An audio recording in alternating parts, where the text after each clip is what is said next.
Hello बच्चों, मैं people teacher. आज हम अनुच्छेद लेखन के बारे में कुछ बातें जानेंगे और साथ ही एक अनुच्छेद लिखने का प्रयास भी करेंगे। आइए जानते हैं अनुच्छेद लेखन किसे कहते हैं। किसी एक विषय पर मुख्य बिंदुओं को मिलाकर सीमित शब्दों में अपने विचारों को प्रकट करने की शैली अनुच्छेद लेखन कहलाती है। अनुच्छेद लिखते समय ध्यान रखें, सारी बातें क्रम में लिखी जाएं, भाषा सरल हो, वाक्य छोटे हों, किसी बात को दोहराया ना जाए। तो आइए अब हम एक अनुच्छेद लिखने का प्रयास करते हैं। हमारा प्रश्न है, आपको प्रदूषण और उसकी बढ़ती समस्या के बारे में अनुच्छेद लिखना है। अनुच्छेद लिखते समय आपको नीचे दी गई शब्दावली का प्रयोग करना है। हमारी शब्दावली है प्रकृति, ध्वनि, वायु, समस्या, हानिकारक, जागरूक, उपाय, आबादी। तो हमारा विषय है प्रदूषण। इस विषय पर लिखने के लिए मुझे कौन सी बातों का ध्यान रखना होगा? प्रदूषण का अर्थ क्या है? प्रदूषण के कितने प्रकार होते हैं? प्रदूषण किन-किन तरीकों से फैलता है? बढ़ते प्रदूषण के कारण हमें क्या-क्या परेशानियां होती हैं? प्रदूषण को कैसे रोका जा सकता है? तो चलिए अब हम इन अधूरे वाक्यों और शब्दावली की मदद से अनुच्छेद लिखने का प्रयास करते हैं। प्रदूषण का अर्थ तो गंदगी फैलाना होता है, तो इसी वाक्य से हम अपना अनुच्छेद शुरू करेंगे।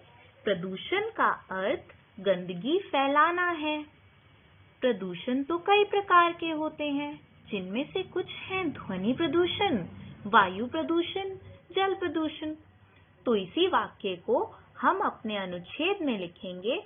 प्रदूषण कई प्रकार के होते हैं, जैसे ध्वनि प्रदूषण, वायु प्रदूषण और जल प्रदूषण। प्रदूषण के फैलने से हमें बहुत सारी समस्या हो सकती है। तो इसी वाक्य को हम अपने अनुच्छेद में लिखेंगे। प्रदूषण के फैलने से हमें बहुत सारी परेशानियों का सामना करना पड़ता है। प्रदूषण एक गंभीर समस्या है। इसी वाक्य को जब हम अपने अनुच्छेद में लिखेंगे तो वो होगा, यह बहुत गंभीर समस्या है। अब आपकी बारी। आपको इन अधूरे वाक्यों व इस शब्दावली की मदद से बचे हुए अनुच्छेद को पूरा करना है। तो थोड़ा सोचते हैं कि हम क्या-क्या लिख सकते हैं। आप इसमें प्रदूषण के कारण लिख सकते हैं, जैसे कारखानों, मोटर वाहनों से निकलते धुएं से प्रदूषण फैलता है। पूजा करने के बाद उस सामग्री को और पॉलीथीन को पानी में बहाने से भी बहुत प्रदूषण फैलता है। जब हम अपने कपड़े नदियों में धोते हैं तो उससे भी प्रदूषण फैलता है। रोड पर इधर-उधर कूड़ा फेंकने से बहुत प्रदूषण फैलता है। इसी तरीके से शादी पार्टियों में जब हम जोर-जोर से गाना गाते हैं या गीत बजाते हैं तो उससे भी बहुत प्रदूषण फैलता है। अब ये तो हुए कारण। अब जानते हैं कि हम इसको रोकने के लिए क्या कर सकते हैं। प्रदूषण को रोकने के लिए हम बहुत सारी चीजें कर सकते हैं, जैसे हम पेड़ लगा सकते हैं, लोगों को और अपने आसपास रहने वालों को इसके बारे में जागरूक कर सकते हैं। हम प्रदूषण की समस्या के नुकसान के बारे में भी बता सकते हैं।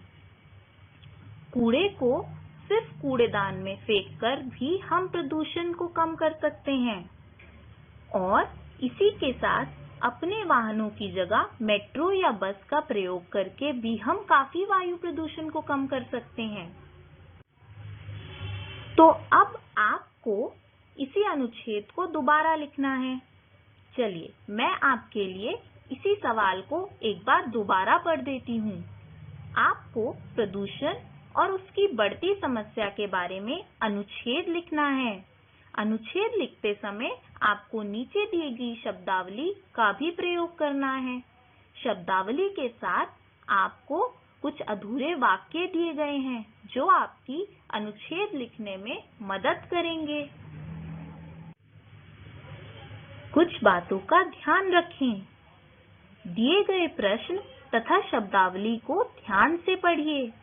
शब्दावली के अनुसार वाक्य बनाइए। दिए गए अधूरे वाक्यों को उचित रूप से पूरा कीजिए। पूरे किए गए वाक्यों के अनुसार आगे के वाक्यों को लिखिए।